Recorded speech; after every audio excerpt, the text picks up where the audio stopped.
This series will look more in terms of defense like the Boston series, the grind of that series. It will be heavy. There'll be a lot of hitting. And it's both teams play a hard gap game, so it shouldn't be easy to move the puck from one end of the ice to the other. What's that, a $50 fine? Or do you guys just buy lunch? You used to be just had to buy lunch for everybody, so I'm thinking hot dogs. Let's not get crazy with it. Just, yeah, hoagies, whatever you guys like. It'll look different, but both teams, you know what? Everybody that's left has half a team in the training room with bumps and bruises and things that they're dealing with. So to get 3 or 4 days, that's Christmas. You've talked so much about your team and I guess joked on national TV that you're just having coffee behind the bench. You're not even coaching there, running it. And swearing. That's right. But what has it been like for you here in South Florida over the last week, last month? Have things changed for you just being out and about? Well, you're not really out and about. Right, like you're this time of year.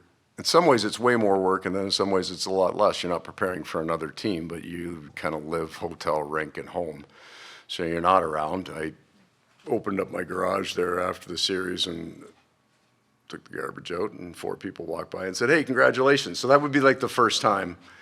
I didn't know them, but my wife knew them. I didn't know who they were, but.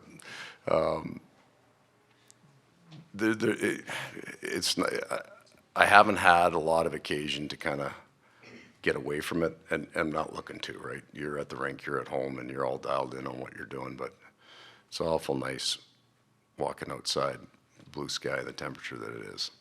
As far as that, the recognition, much different than Winnipeg, though, right? I mean, where everybody knew you. Yeah. It's been a different year that way. Yeah, I mean, I spent about 10 years in the Canadian market. It's a different thing. And all of them are different. Toronto and Winnipeg are completely different experiences. Passion for the game is as intense in both places. I feel good. I feel like I get to enjoy this now, right? I like the anonymity of being able to walk around. And people are great no matter where you are. Even in those Canadian markets, they're always really respectful to your family time. And especially I had young kids for the most part when I was up there. They're always really good about it. I'm just not out much. Got no friends. That's the other way I have no friends is basically what I've just admitted to. You have no life. There you go. Looking at now that we've had this week off and now you guys are getting on a plane here, you're going to Raleigh. I mean, do you sense the building up to? You could feel it today on the ice. Everybody's just wants to go, right? You get in the rhythm of it and you just want to go and play hockey games. So we're all happy there's no more practices and we can get after it again. But we needed the rest. We did. There was a cost to our team. I won't speak for the other series, but you run 10 games into the 10th game of that series, and all physical, high cost to our team. So we needed the rest. Paul, what kind of changes do you think Ekblad has had to make to his game? Has he had to sacrifice it all to play your style of hockey over the course of the year? You know what? He's had a really interesting year to the point that I feel he's peaked now. He's peaked now into his game. So his numbers are down, but his impact on the game is much higher than it was because he and Forsling draw the number 1 pair, right? They're playing against the other team's very best. He's come on and off the power play, and it hasn't affected his game, but goes back on the power play against Toronto and scores an enormous goal, right? Like the kind of goal you talk about for the whole season. That was huge for us to get our power play goal there to start that game. So I think he would be, you know, what you would see as this team evolves, a lot of the high number guys, their numbers may come slightly down as they develop a true appreciation for how important it is to put as much energy into defending. Now, I'm not saying that he didn't do that he didn't care about defense, but the team was built heavily and skewed heavily to offense last year, offense generation.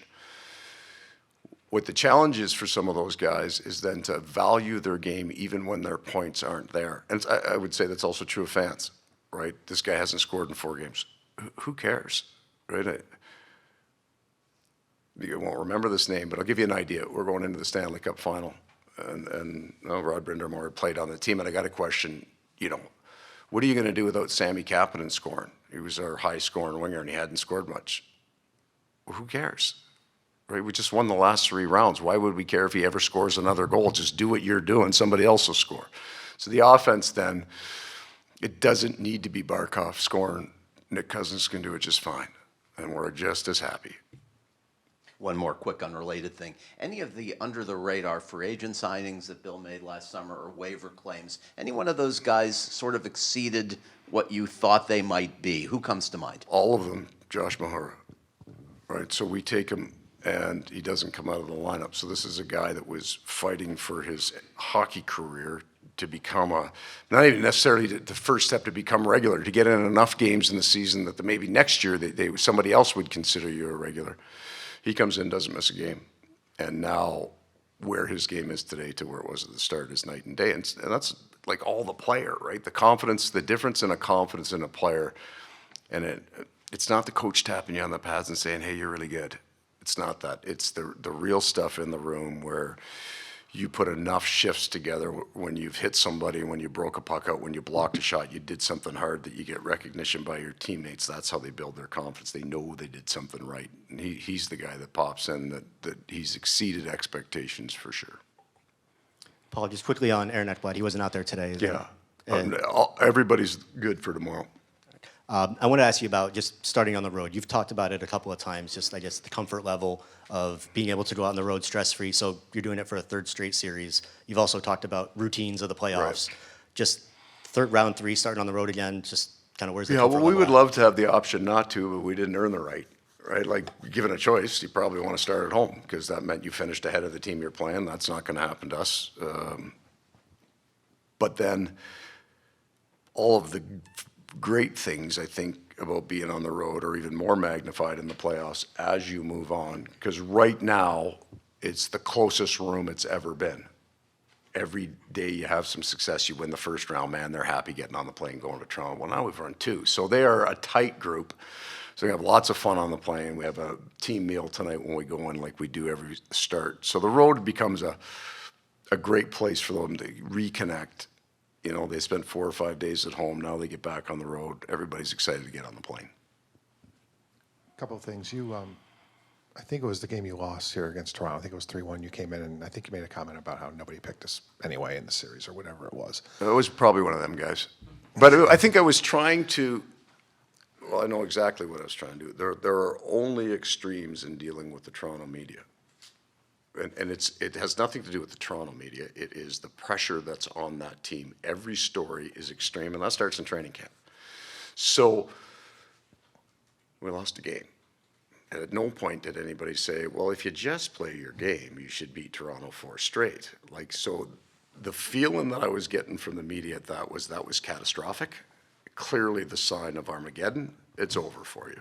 That was the direction. That's where I felt it was going. So I just wanted to kind of put it in a little the same perspective that I would give my team.